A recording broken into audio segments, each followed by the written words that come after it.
নতুন বাংলাদেশে গুম, খুন, দুর্নীতির বিরুদ্ধে ঐক্যবদ্ধভাবে আন্দোলন করে তুলতে হবে। সোহরাওয়ার্দী উদ্যানে জামায়াতের সমাবেশে অংশ নিয়ে কথা বলেন এনসিপি, ইসলামী আন্দোলন, গণ অধিকার পরিষদ সহ আরও কয়েকটি দল ও ছাত্র সংগঠনের নেতারা। তবে জামায়াতের সমাবেশে ছিলেন না দীর্ঘদিনের মিত্র বিএনপির কেউ। গণ অভ্যুত্থান পরবর্তী নতুন রাজনৈতিক পরিবেশে জামাতের এই জাতীয় সমাবেশ। এতে অংশ নেন জামায়াত ছাড়াও ইসলামী আন্দোলন, গণ অধিকার পরিষদ, এনসিপি সহ আরও কয়েকটি দল ও ছাত্র সংগঠনের নেতারা। তারা বলেন, জুলাই গণহত্যার দৃশ্যমান বিচার ও ঘোষণাপত্র প্রকাশের আগেই ফের মাথাচাড়া দেওয়ার চেষ্টা করছে ফ্যাসিবাদ। রাজনৈতিক দলগুলোর সাথে আলোচনা না করে বাংলাদেশে জাতিসংঘের মানবাধিকার কার্যালয়ের কার্যক্রম শুরুর সমালোচনা করেন বিভিন্ন দলের নেতারা। বাংলাদেশে জাতিসংঘের মানবাধিকার কমিশনের অফিস হবে, রাজনৈতিক দলগুলোকে আলোচনার বাইরে রেখে অন্তর্বর্তীকালীন সরকার এই সিদ্ধান্ত নিতে পারে না। ৭২-এর মুজিববাদী সংবিধানকে একপাশে রেখে কোনোদিন এই বাংলাদেশপন্থী বাংলাদেশ সম্ভব নয়। এই গণ অভ্যুত্থানে আমাদের অংশীজনেরা মজলুম রাজকে উৎফুল্ল অহংকারী হয়ে জালিম হয়ে উঠছে।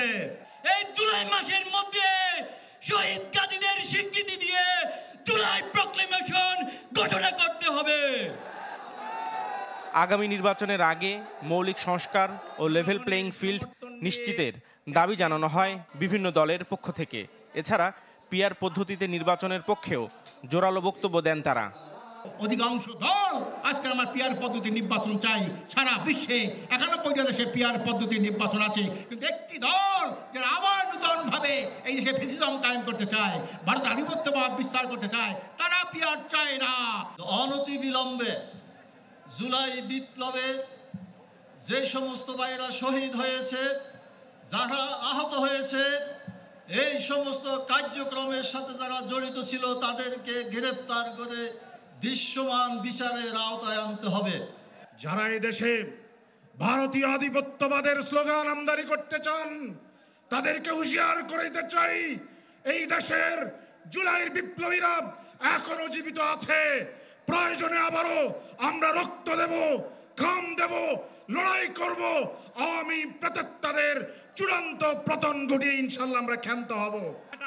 সমাবেশে জামায়াতের অন্যান্য নেতারা বলেন, নতুন বাংলাদেশে গুম, খুন, দুর্নীতির বিরুদ্ধে ঐক্যবদ্ধভাবে আন্দোলন গড়ে তুলতে হবে। আমরা লক্ষ্য করছি একটি রাজনৈতিক দল জুলাই গণঅভ্যুত্থানকে সনদ এবং ঘোষণাপত্রে স্বাক্ষরের ব্যাপারে বিরূপ মন্তব্য করছেন। এটি গ্রহণযোগ্য হতে পারে না। নির্বাচনকে যদি কালো টাকা, ফ্যাসিবাদ, নমিনেশন বাণিজ্য এবং মানুষের ভোটাধিকারের নিশ্চয়তা দিতে হয়, পিআর পদ্ধতি ছাড়া কোনো উপায় নাই, বিকল্প নাই, বিকল্প নাই, কোনো বিকল্প নাই। তবে জামায়াতের এই জাতীয় সমাবেশে দেখা যায়নি তাদের দীর্ঘদিনের মিত্র বিএনপির কাউকে। নাফিউল ইসলাম লিংকন, চ্যানেল 24, ঢাকা।